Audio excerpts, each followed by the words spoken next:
Hi, I'm Clay Flieger, and I'm here to talk about my electric bike. This bike is an Avalanche GT 2.0. It was made in about 2008, and I converted it to electric bike using an electric bike kit from eBike kit. Here's the eBike kit control panel that allows me to turn it on and set the different level of assist that it has. And it can also show about how much current's being drawn at a given time in a relative fashion. And you control it just using this twist throttle right here. I've got some space right here where I went ahead and deleted the control for the rear shift, and I'm going to use that in an upcoming video to hopefully add regen. The extra wire on the handbrake is so that it cuts out the motor when you squeeze the brake. Battery and motor controller are in this pouch here in the middle. Here's the 3-pin XLR connector that goes to the charger. The battery itself is wrapped up in that silver stuff in there. It has its own thermal management system inside. I'll show you more of that battery later.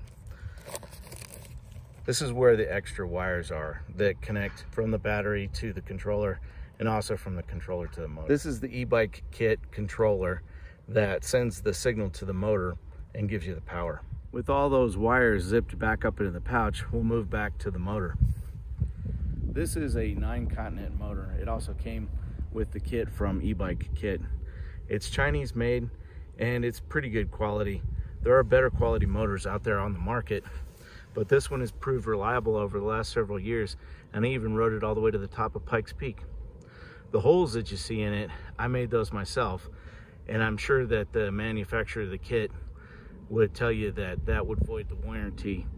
I did notice that when I took it apart to make those holes, there was a little bit of rust inside. So I think some of these Chinese motors have a way of letting a little water inside of them, but really no harm was done.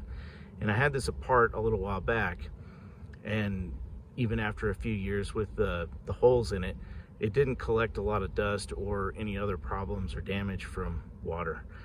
I hadn't exactly taken it through any deep puddles or anything, but I had ridden it in some kind of wet conditions. This bipod kickstand is really useful with this bike because it weighs a little bit more than 50 pounds, and that really helps keep it upright. I also had to use a little bit of square steel in order to get the right spacing with the kickstand in order to make it work well. I've also had some trouble with disc brakes, not unlike what a lot of other folks have, where they start squeaking when the pads get contaminated. And it sure doesn't take very much of any kind of oil to get into those pads and make them start to squeak. That's another thing I'm going to fix here. This is the other side of the motor. It puts out somewhere between 500 and 1,000 watts, and it's pretty strong. I can get this thing going pretty darn fast, up to about 30 miles an hour on a flat street. Right now, the rear derailleur is only being used as a chain tensioner, because it turns out you really don't need those larger sprockets with this bike with the extra torque of the motor.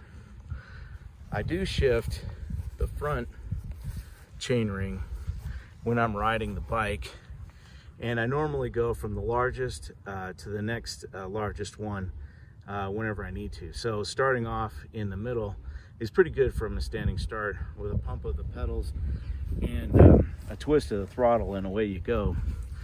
You'll also notice that that front chainring looks pretty big for a mountain bike. That's because it's a roadie front chainring, and I needed that to keep up with this thing at speed.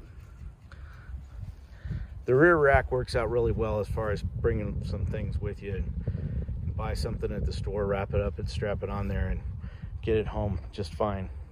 So overall, this is a really great bike. I really enjoy the riding experience with it. And the next few things I'm going to do is I'm going to go ahead and upgrade the bike.